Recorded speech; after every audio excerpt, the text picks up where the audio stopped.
Good. Right. So today's topic is about sampling distributions. So when you hear the word sampling distribution, I guess you have some idea about it right now, but in general, it's kind of I think as a first instance, when you hear about it for the first time, I think it is kind of bit um, confusing at times what is sampling distributions, because we are familiar with probability distributions, or parameter distribution, random variable distributions, etc. But sampling distributions is kind of a new topic for the people who are studying statistics for the first time. So let's look at what it is. So I have structured this slide presentation in a way. We'll be talking about what is parameters and statistics in general as a broader introduction. Then we'll go to sampling distribution of the sample mean. What do you mean by sampling distribution will be revealed here, and get a bit of an idea of what happens.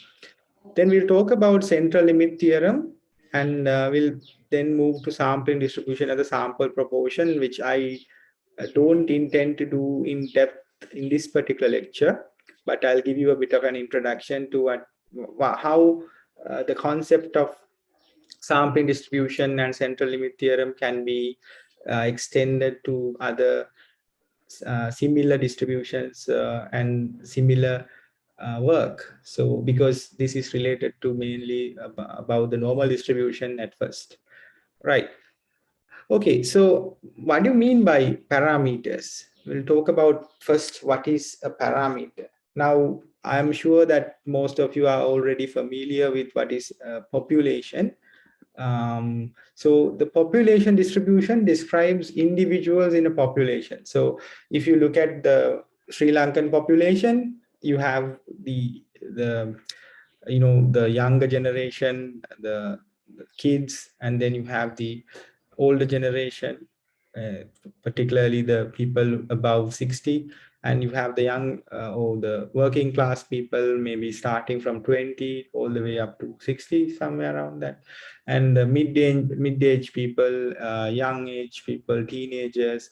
So you find so many categories within the population itself. But if you consider the Sri Lankan population as a whole, what we discuss is about the people who are living in Sri Lanka, right? So that is a population. So population distribution describes about any particular individual that you may find in Sri Lanka, any human being who has the Sri Lankan passport or Sri Lankan identity.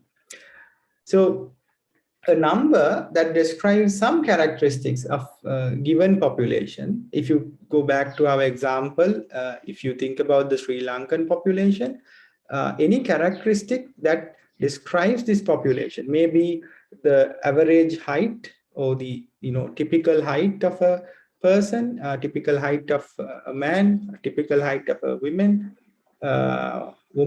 or anything like that. Maybe it can be the educational qualifications, or it can be the let's say the age at death, maybe the living expanse, things like that. So anything, you first of all define it as a random variable, and the characteristic that describes that particular set of data in the population itself is defined as the parameter. So the parameter can be a mu and sigma or sigma square. It can be the median as well. So anything that you learn in the case of samples, in a broader definition, when you apply that to a population, it can be taken as a parameter. So the important thing to remember here is that the parameter is related to the population. So typically, a parameter is unknown. So when you have a large population, it is in fact very difficult, practically impossible sometimes to get the parameter, because you have to measure everybody in Sri Lanka. Everybody who holds the Sri Lankan passport, if you want to do a survey, you have to get the height of all the people in Sri Lanka. But it is, you can imagine the difficulty, right? So it is not feasible. It is not possible in most some cases. You can't access some people, and also it is extremely costly. You need a lot of money to do something for a population. Therefore, you might have seen this already. I mean, because you have experience in the pandemic period, you take samples. You can't, if you take the coronavirus. So you have people who got infected with the coronavirus, and you can't go to every household and check the whole population whether they are infected with the coronavirus or not. You have to do PCR for everybody. You can imagine how costly that would be. So as a solution, what we do is we take samples, maybe different districts. You can take samples from Colombo area, then Kurunagala, Kandy, Kalutara district, Gampaha, Matara. So you take samples from each of these districts and then see how it is distributed in Sri Lanka as a whole, throughout the Sri Lanka, and also within the regions itself. And then they come up with some conclusions like this and that. Colombo region has the most expected to have more coronavirus infections, etc., etc. So they come up with some conclusions, right? So as a whole, this is the idea of what is a population and what is a parameter. Parameter is anything that you learn about aggregated statistic, anything that describes a sample, anything that you learn as a descriptive statistical uh, thing, that either a mean or a standard deviation or all these things for a sample, you have the same parameter for the population. So when we talk about that particular value that describes a sample, we call it a different name. But when we talk about the same thing that describes about the population, we tell that it is a parameter. So that is the idea of the parameter. Now let's look at what is known for the sample. So the same thing we call as a statistic. So a number, example, the mean, standard deviation, or the proportion that has been estimated for a given sample to describe the sample is known as a statistic. So I think this is familiar to you because you know about the mean, you know about the average, the sample standard deviation, sample variance. So anything that describes the sample itself is a statistic. And the same statistic, right, same name, the same technique, when you think about the population, we call it a parameter. So that is the difference between a parameter and a statistic.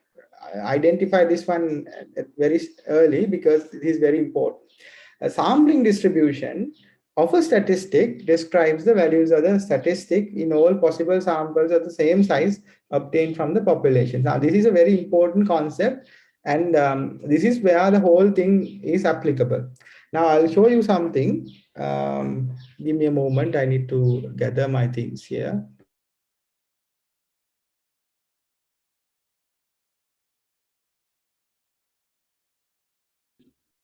Okay, right, now let me start something.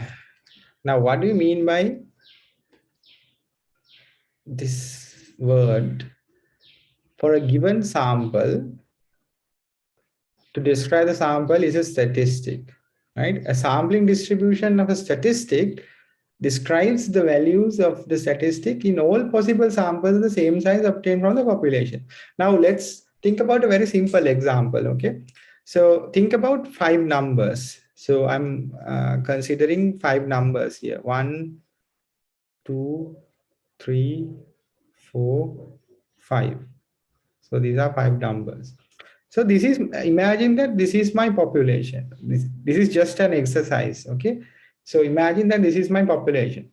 Now, what do you mean by all possible samples of the same size obtained from the population. So all possible samples obtained from the population, which means, so if this is your population, of course, we can directly infer anything about the population because our population is very small here. So 1, 2, 3, 4, 5. What do we have here? Mu. Mu is for the population. Mu is what?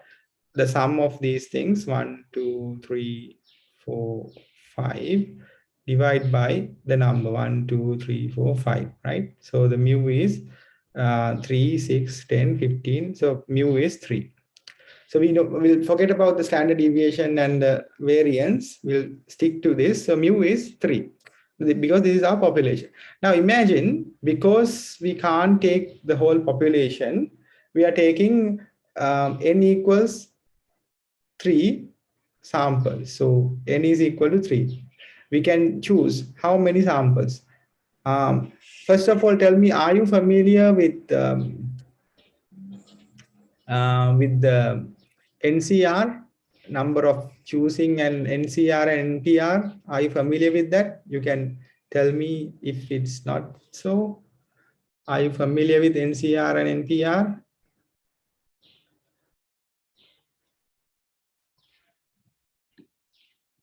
Yes or no? Number of choosing and number of orientations, combinations. Are you familiar with that? Yes or no? Please tell me quickly. NCR, okay, right. That means you are aware of NCR, right? So, all right. If you are familiar with NCR, you know that to choose 3 out of 5, you can choose 5CR, right? So you have 5C3. To choose 3 out of this 5, what is the value here? 5 factorial divided by 2 factorial and 3 factorial. So how do we estimate that? 5, 3 will be cancelled out. So 5 times 4 divided by 2. So that's going to be 10. So there are 10 possible samples that we can take out of it, right? So one would be what? 1, 2, 3.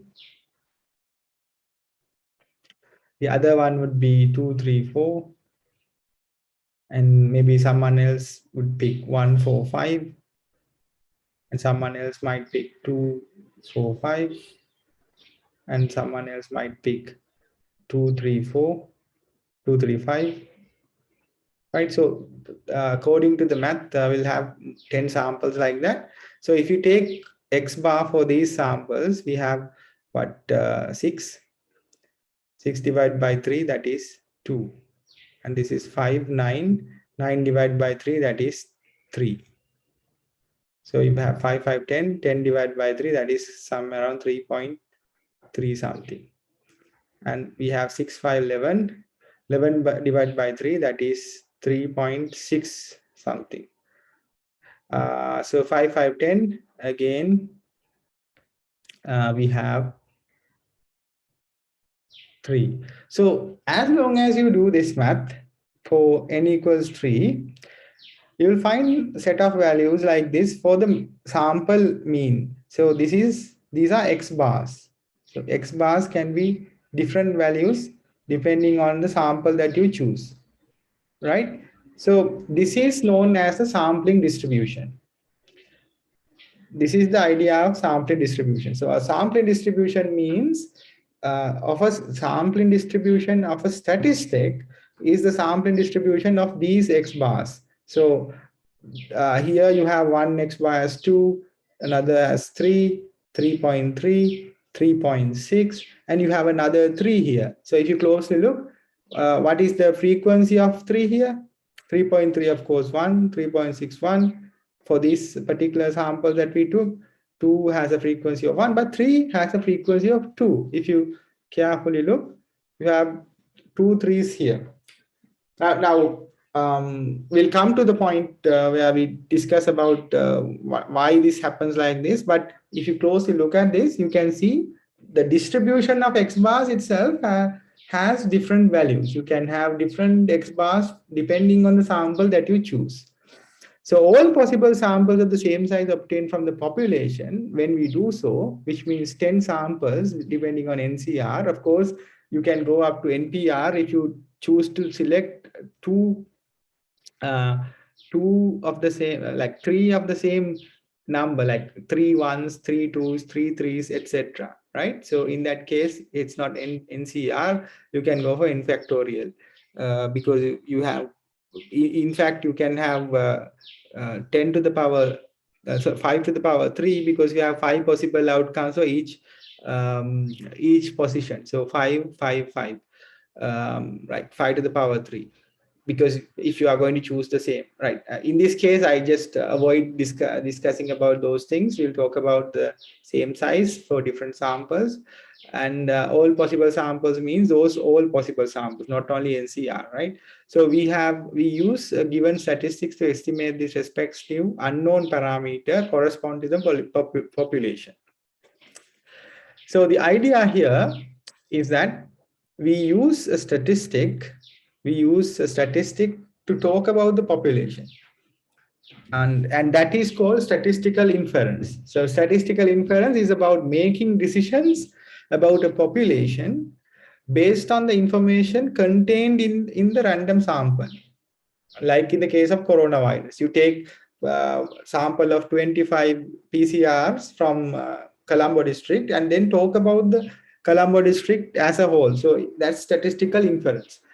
Let's think about another example. You take, if you are, measuring the volume of a bottle, you measure volume of this bottle, say a milk bottle. So you take different milk bottles, maybe 25 of them, if you are lucky enough. So you take these and then measure the volume of each milk bottle, like pour the milk into a measuring cup and then measure how many milliliters are there, and then take that value and take that sample and take the mean fill volume of this of a given cartoon of milk.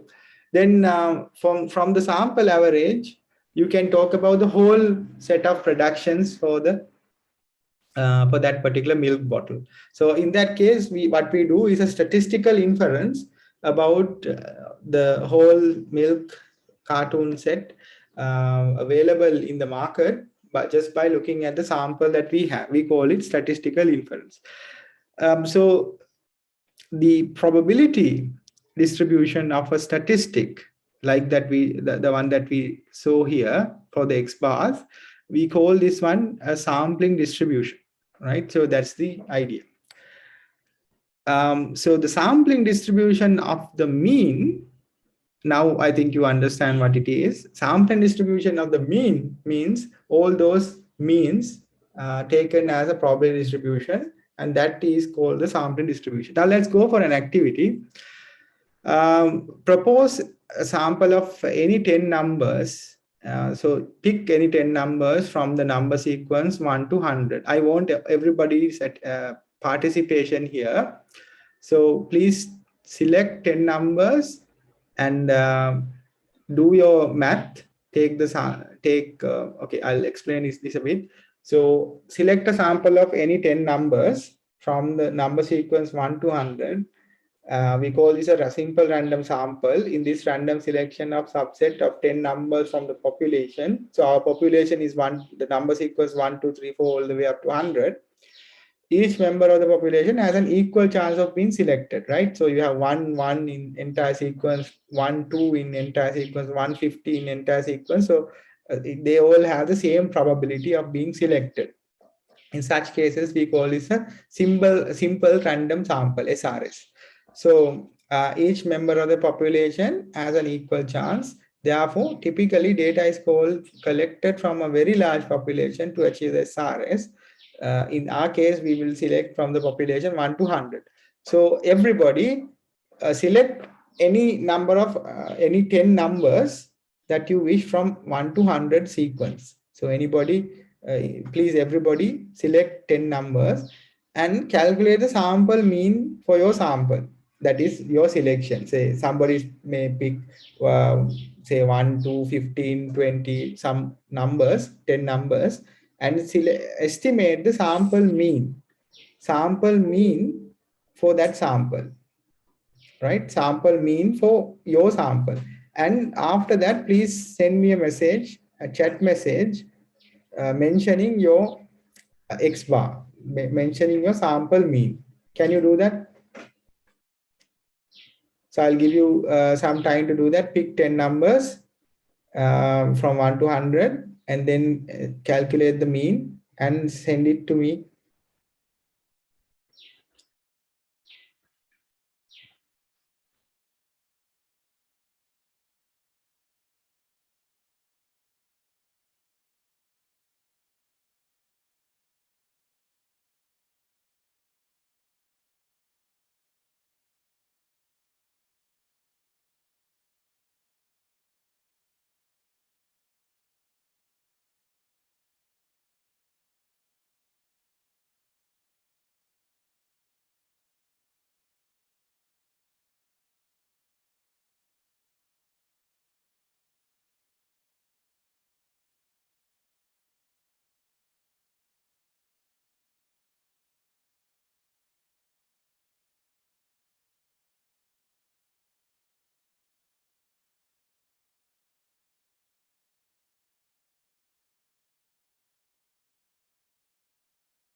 I'm resuming the recording. Now when you think about the numbers that you have sent to me, I'm going to share the screen again, my desktop.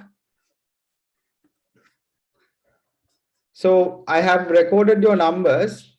The idea behind this one is that you have 10 numbers taken out of 100 number population. So I'm going to get this. These are your X bar values. I'm going to say sample mean.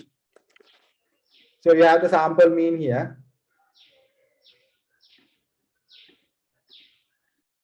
And if you want me to be very serious, don't take it lightly, because I will be very serious and you will not like it. Okay. So you have sample mean and sample means of 30 samples. And if you collect these samples and try to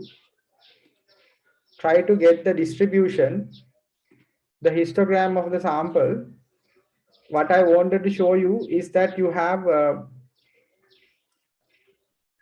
a distribution which is very close to the normal distribution. But if you don't give me enough samples, I can't show you that thing, right? So I really don't like this way, the way that you have acted here. It was a simple sequence of numbers. If you take 1 2 or up to 100, right? It was a very simple task. You could have just added 10 numbers and then give me as a number just like that. So if you take the sample mean of this one, the population itself will have an average of what? Let's see. So if you take the average of this number sequence, you will have 50.5, 50.05, right? So 50, how many 50.05 here? So if you look closely, you are like, how many samples can you take out of it? If you take NCR here, choose number. Okay, let's go directly with NCR. If you going to choose 10, so this is NCR of 10C10, which will be 10 factorial divided by 90 and 10. So you have many possible outcomes here, and you have actually given me 30 possible sample means. Now, when you take those 30 possible sample means and convert that into a histogram, if you go and type in your R or Python, you will get a histogram of the values, right? So when you take those histograms, you will see that these sample means are following some distribution, because that is how this entire thing would behave. You have a population, you take the samples, and when you take the mean of these things, those sample means will follow a normal distribution. That is the theory of central limit theorem. Now, if I may go back to the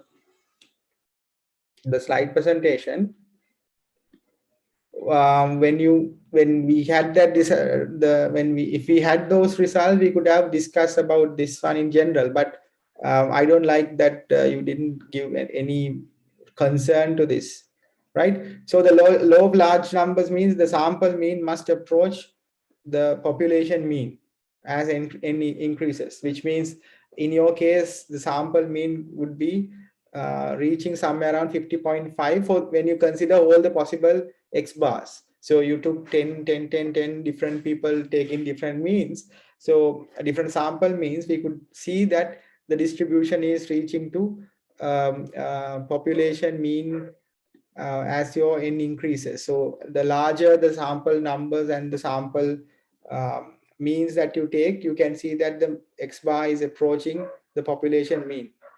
So this is known as a law of large numbers, which means if you consider anything that has a normal distribution or a typical population of a normal distribution, you can say that the sample mean X bar is reaching to the population mean as n increases, which means when you are getting closer and closer to the whole population, you are reaching the parameter, right? The statistic is reaching the parameter. In this case, the statistic is the sample mean. So the population mean is mu. So what we consider here are the reflections of the mean, the sample mean and the population mean. So X bar is approaching the population mean mu as n increases, right? So the sampling distribution of the sample distribution X bar, the distribution of the mean X bar for specified size SRS, I told you what is a simple random sample obtained from a population. Suppose that X bar is a mean of SRS of size n drawn from a large population with mean mu and standard deviation sigma. Then the sampling distribution of X bar has mean mu and standard deviation sigma over root 10, which means you take the population standard deviation sigma and you divide it by the sample number n, square root of that, you have the standard deviation where the distribution X bar is approaching 2. So you have X bar, if you from the law of large numbers, you know that X bar is reaching mu, the statistic X bar is reaching the parameter mu when you increase the size of the population, rather the sample number. So the standard deviation is approaching similarly to sigma over square root n when that is happening, right? So the sampling distribution has the parameters of mu and sigma over root 10. That is what you need to remember. The sample means, sample averages, X bars are distributed in a normal distribution with the parameters X bar, the parameters mu and sigma over root 10. Okay, so if you are taking a note, what you need to understand here is that you have there's population, right? You have the population, you have taken a sample, and in this sample you have n, so that's a sample size. So you have X bar for this. So the population has mu and sigma. Okay, population has mu and sigma parameters. Sample has X bar and standard deviation S parameters. Now, if this is an SRS, that is a simple random sample, then the sampling distribution of X bar, which is if you take different samples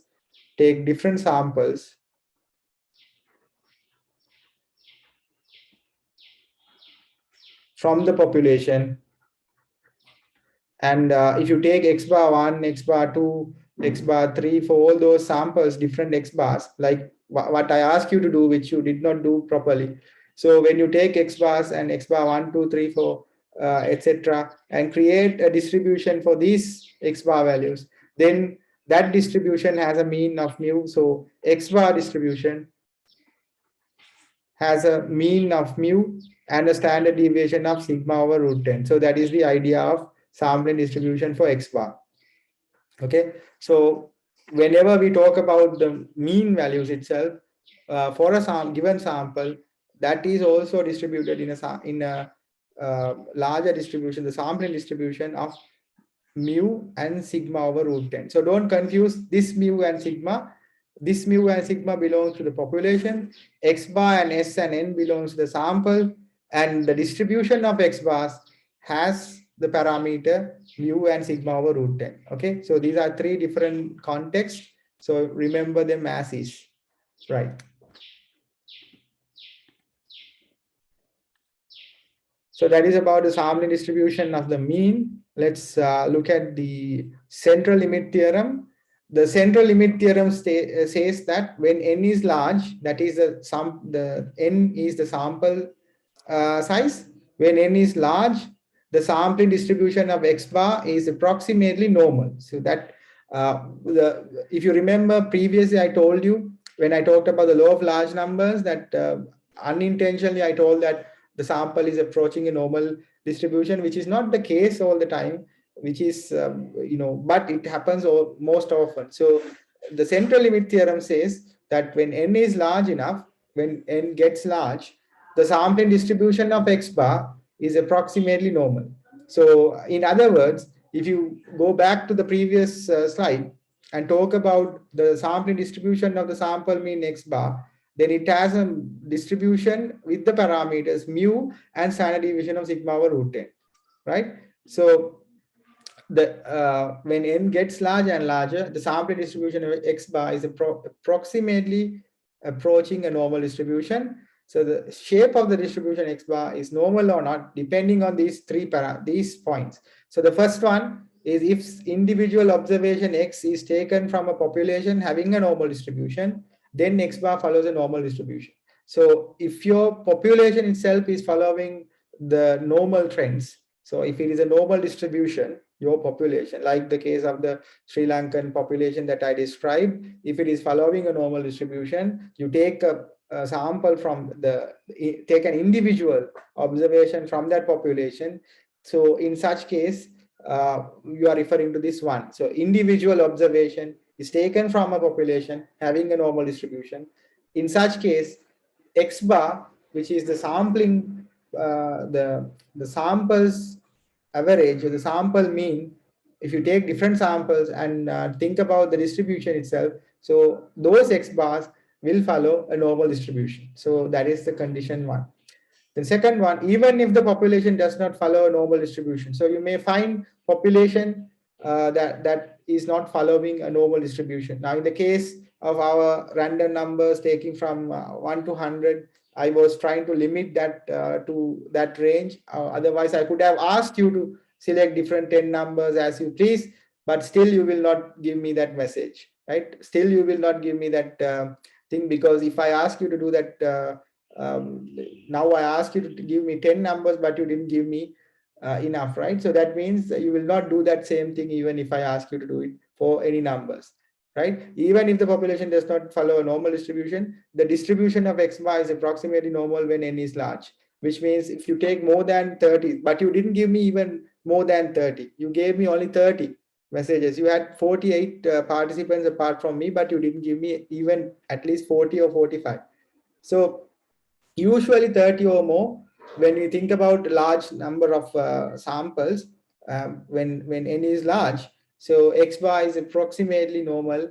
You can take it as such, because if you look at the problem here, the number of ways that you can choose different samples, that will vary. So the number of possible outcomes will give you a normal distribution as the number increases. So when you have more than 30 for n, you'll have approximately normal distribution. That is the condition number 2. So condition number 3, if the population distribution is not normal and the sample size n is small, the distribution of X bar could have any shape, which means we don't know about the population, of course, at the beginning itself, but even if you know the population distribution as being not normal and the sample size is small, like the case that we experienced during the class, you didn't give me enough.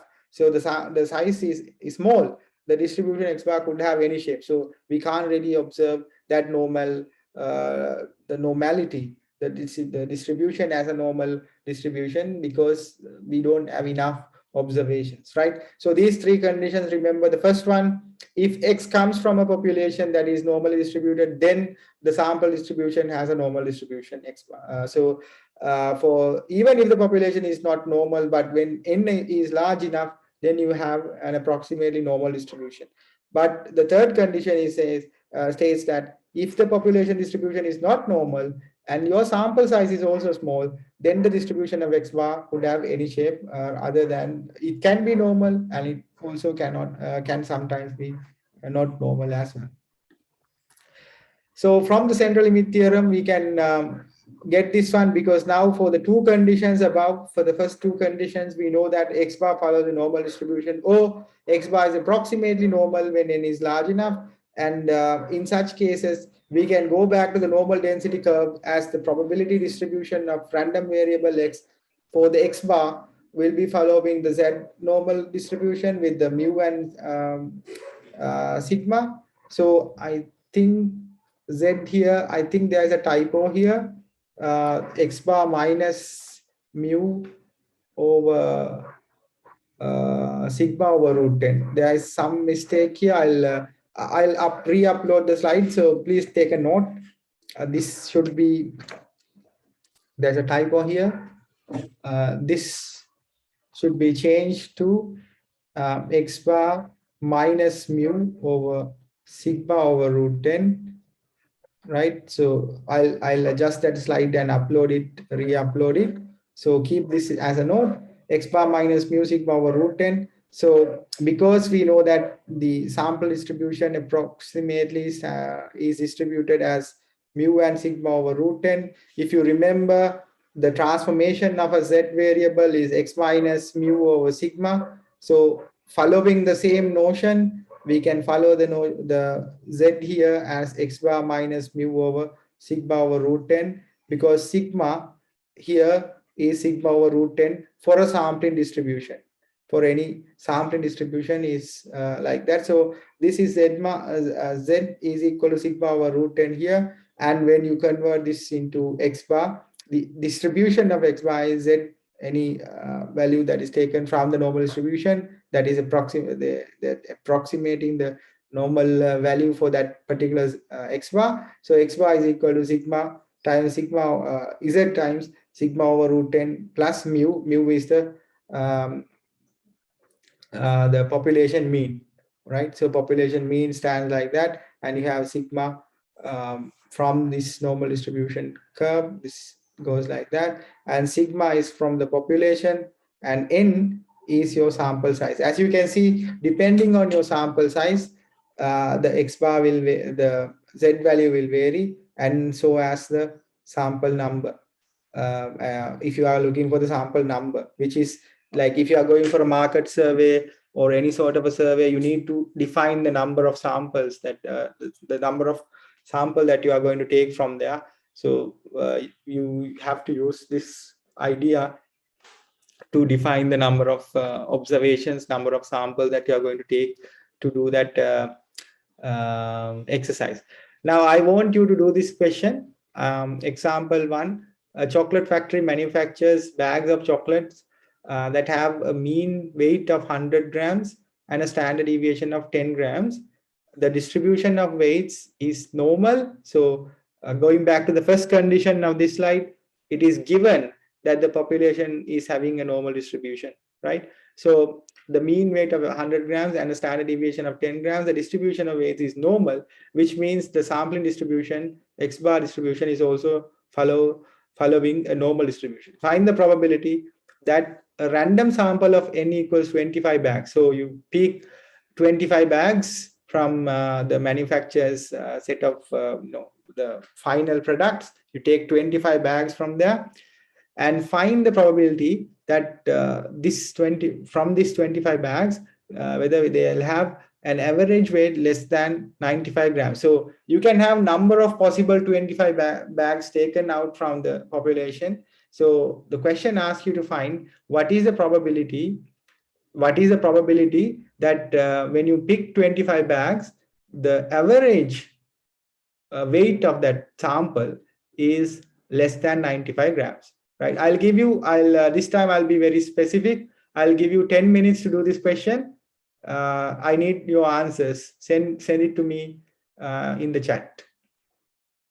10 minutes means now it is 2:17. So I will discuss the answer at 2:27.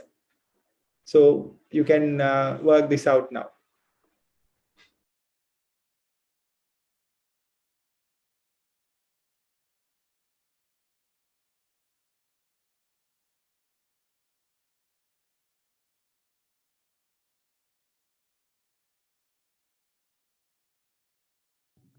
Right now it's 2:26.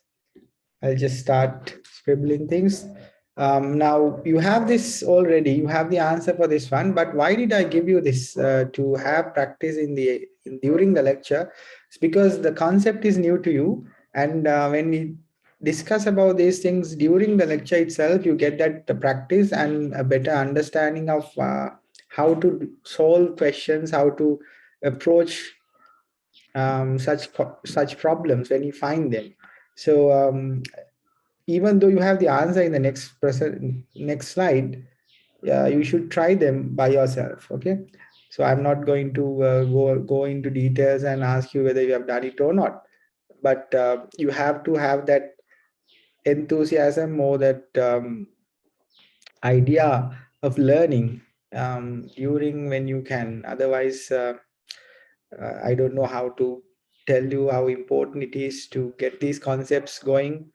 Maybe you may not need, you think that you may not need them for those students who may not focus on statistics in the future. But now, as you can see, the industry is moving towards the data science and related stuff. So it's very important that you learn these things right now, even for your future work.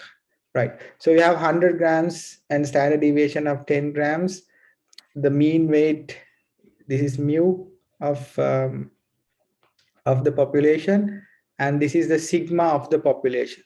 So when I say that, identify what is the population at the very beginning itself when you read a question. Understanding the population early as possible will give you the understanding of mu and sigma, right? So this says the distribution of weights is normal.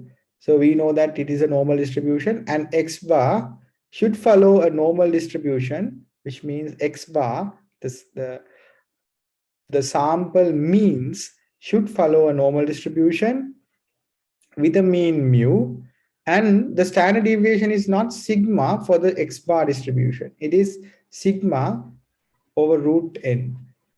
Right. So when you know this one, you know that that a random sample of n equals 25 means this n here, 25, will have an average weight less than 95 grams. Now, by looking at the question itself, you should understand that now X bar is distributed normally with a mu of 100 grams, and the standard deviation of sigma is 10 divided by root 10 is this 25. Right. So what you are asked to calculate is the probability that a random sample of n equals 25 will have an average weight less than 95 grams. So the probability of average weight, it's not just weight, average weight. So average weight is that X bar. So the probability that X bar is less than or 95 grams is, you have to convert this into the normal distribution, Z. So this Z is not that X bar, it is the same as, if I tell it that way, you might get confused. But in fact, this is the same Z, which is Z is equal to X minus mu over sigma. But in this case, the sigma, so typical X bar transformation follows Z is equal to X minus mu over sigma, right? So this X now is X bar because we are talking about the sampling distribution, and the mu remains same because mu remains same here, and sigma here is sigma over root 10. So if you understand this concept, what happens that the transformation and what happens here, then you have to get the probability of x bar minus mu over sigma over root 10 being less than 95 minus mu over sigma over root 10. So just basically identifies this as a sigma, the z value, and then 95 minus, now mu is 100 and sigma is 10, 10 divided by square root of 25, and you just take the table and you will find the answer. We have the answer in the next slide, so I'll move to that.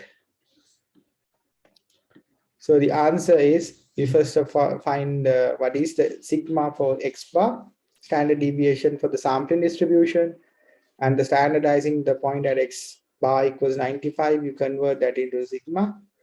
Z. So Z x bar less than 95, I said the same thing that I did. So the value is negative 2.5. You take the table, standard normal table, and you can find the value of that inequality, and that is the probability, so 0.0062. Thinking backwards, if you think backwards, if you are given with some probability that to have such certain thing, and then you may be asked to find what is the n for that. So in that case, you have to think backward. You take the probability, calculate the z value, and then take the z value, find the n value from that. So you can find either way. So such cases are important because if you want to get the probability of something happening, if you take a certain n value, then if you have a lower probability, then you can increase the n value so that you make the probability lesser and less, so that that adverse effect is less. So that is how you even define those coronavirus samples or the PCR samples, or during a pandemic, to make sure that you have the exact numbers covering that particular area, so that you increase the number or define the number of samples that you need. Let's look at this example. PVC pipe is manufactured with the mean diameter of 1.01 inch and a standard deviation of, let me take the annotations. So PVC pipe is manufactured with the mean diameter. So mean, you know the PVC pipes, right? So you have this. So the mean diameter, this one, they have taken these diameters DI and taken the population mean, mean diameter of 1.01 inch, and the standard deviation of sigma, that is equal to 0.003 inch, right? So this is about the mean, the typical distribution of the diameter itself, right? Find the probability that a random sample of n equals 9 sections of pipe. So somebody goes into the storeroom and picks 9 sections of pipes. So you have 9 pipes there, right? You have 9 pipes. We'll have a sample mean. So you take nine pipes and you estimate the average x bar. I just put d bar just because it's diameter, so it's x bar in simple terms. If you want to have it that way, I can write it as x bar. So you go and take the x bar of this. All right. So if somebody, now there are different ways that you can pick 9 samples, right? You can pick any 9 pipes available in the population itself. So the question asks us to find the probability that in such case, when you pick any 9 of those pipes and take the average, what is the sample mean? We'll have a sample mean diameter greater than 1.009. So sample mean diameter, which means what is the probability that x bar is greater than 1.009 and less than 1.009. 0, 1, 2. So it's a condition where this X bar is contained within this interval 1.009 and 1.012. Whereas we know the mean is 1.01 and the sigma is 0.003, right?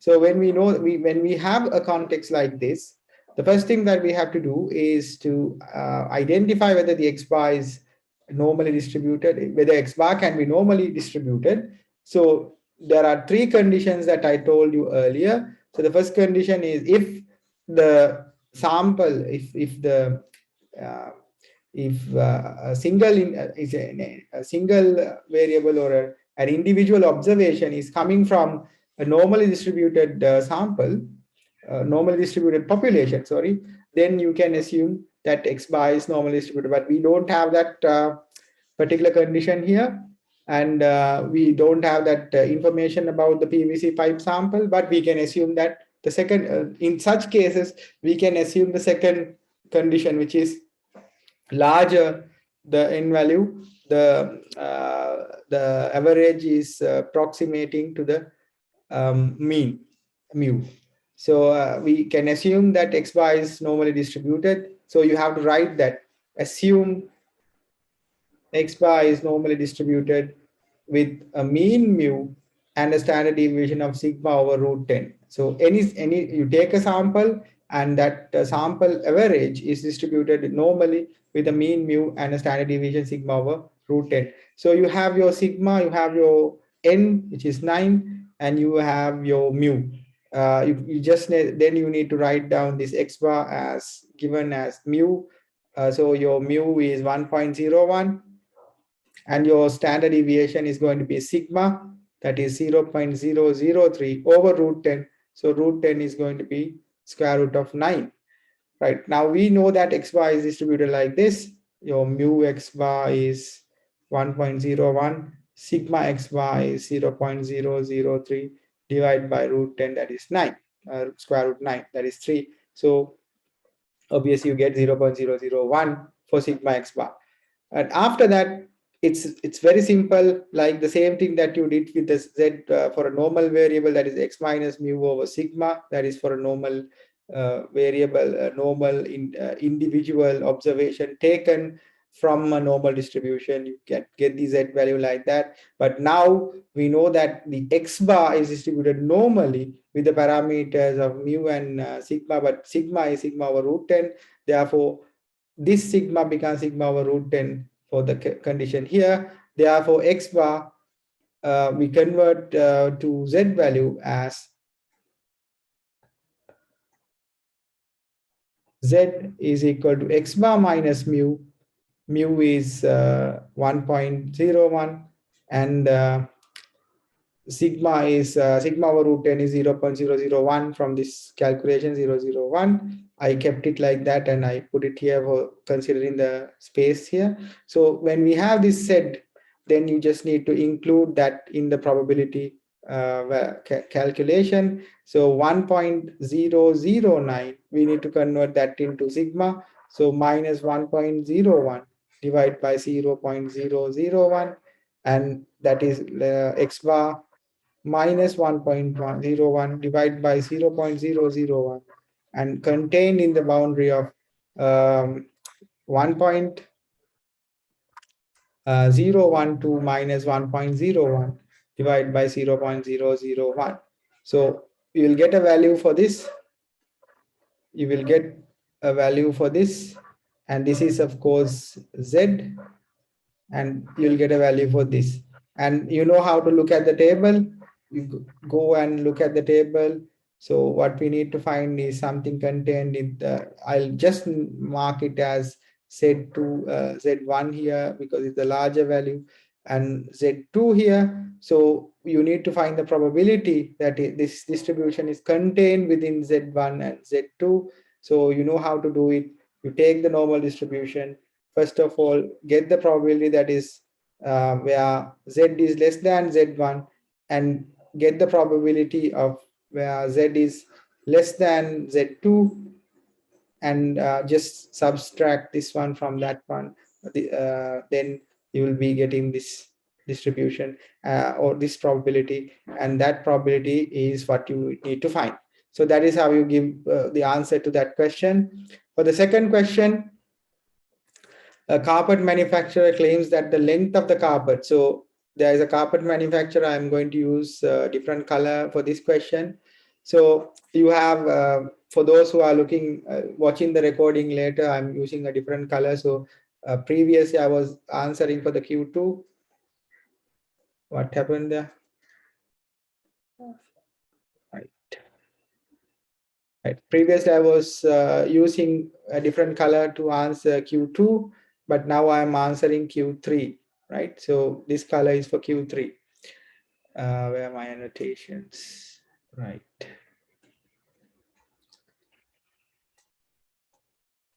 A carpet manufacturer claims that the length of the carpets are normally distributed with a mean of this much and a standard deviation of this much. So you take a carpet and you measure the length, right? The length L is distributed with a mean. So I'll just take it as L. L is distributed with a mean 75.5, 75.5, normally distributed with a 75.5 and a standard deviation of 3.5. Of course, in this case, standard deviation, we don't, we got the information that it is normal distributed, so no issues there.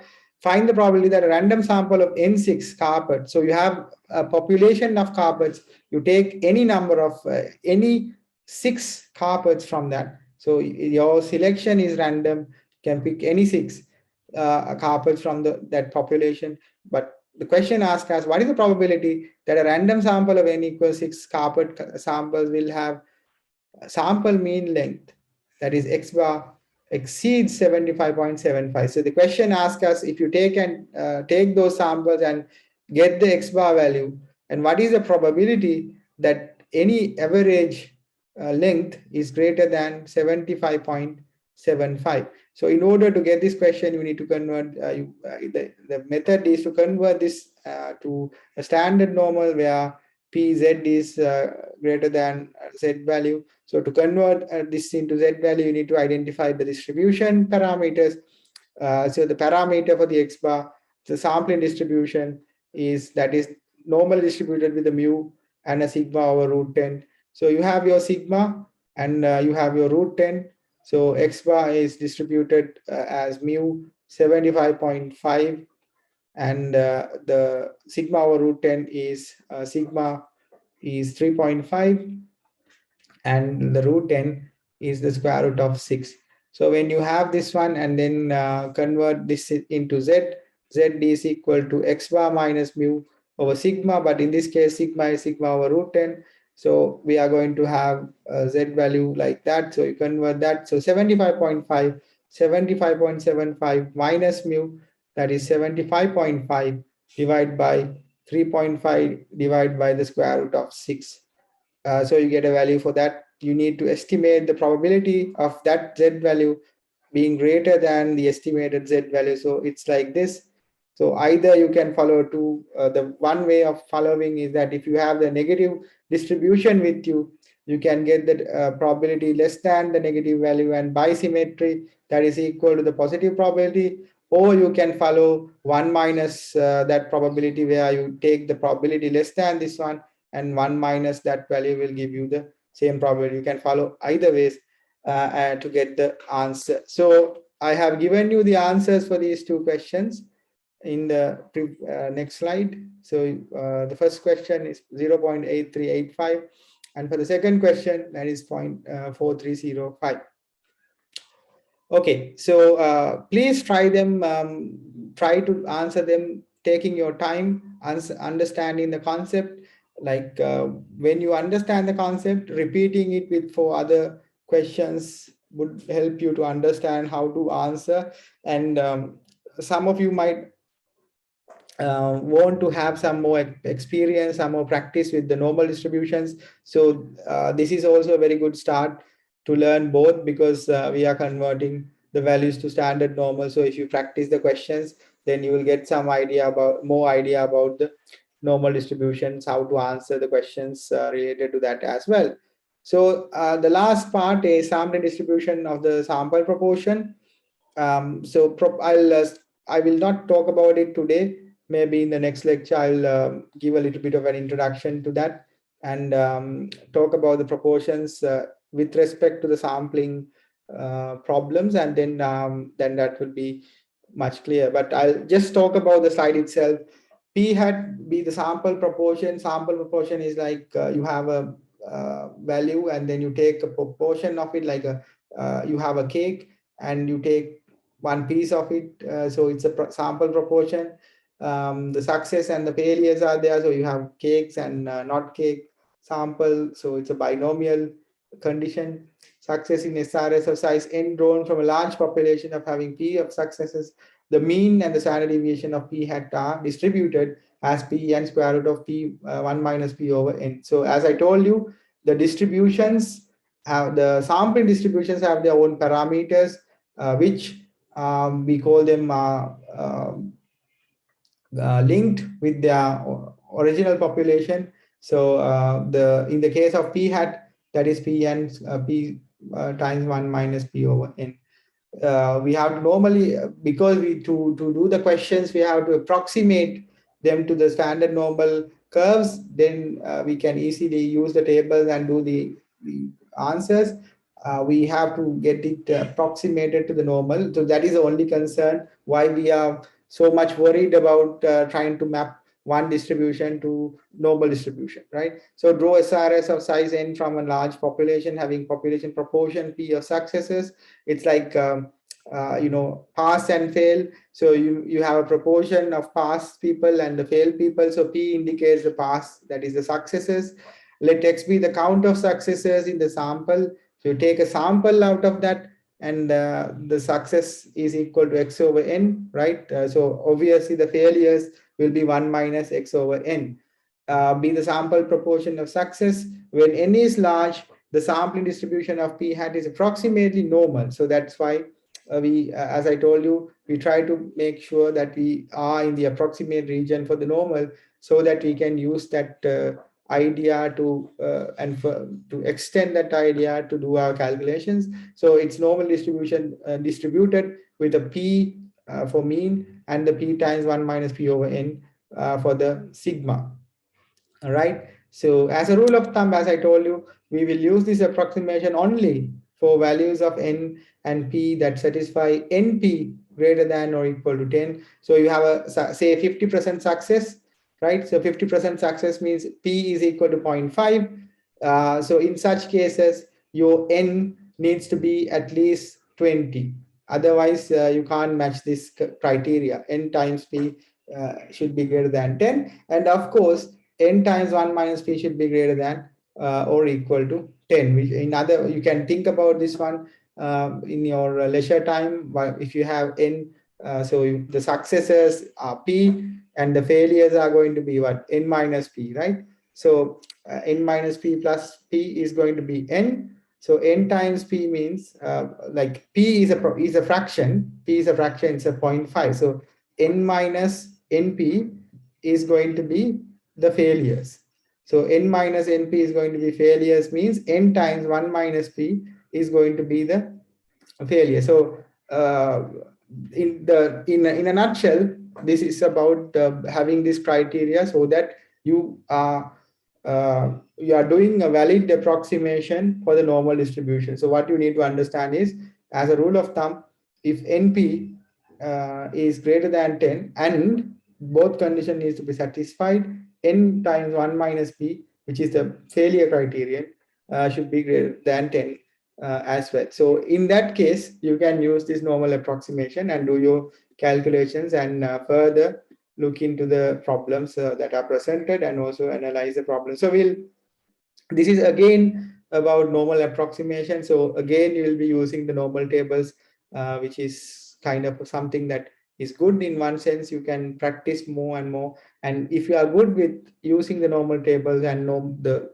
calculations around it, then it is much convenient for you to apply them in all sorts of calculations like this, and the sample distribution calculations, normal distribution calculations, and all these things. Right. So tomorrow I'm not planning to have any test or something, because you will be coming to the university this week. I suppose that is more convenient for you to have your time there. But next week I'm going to have that. So prepare yourselves next week or week out. But I have to be very quick because I'm going to have two exams.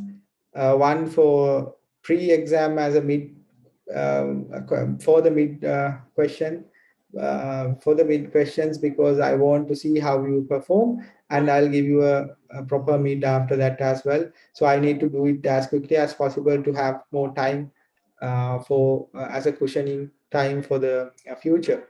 And you'll obviously have the final exam as well. So be prepared for that. Anyways, we'll continue the lecture from here onwards next week. Right. So I'm going to stop for today.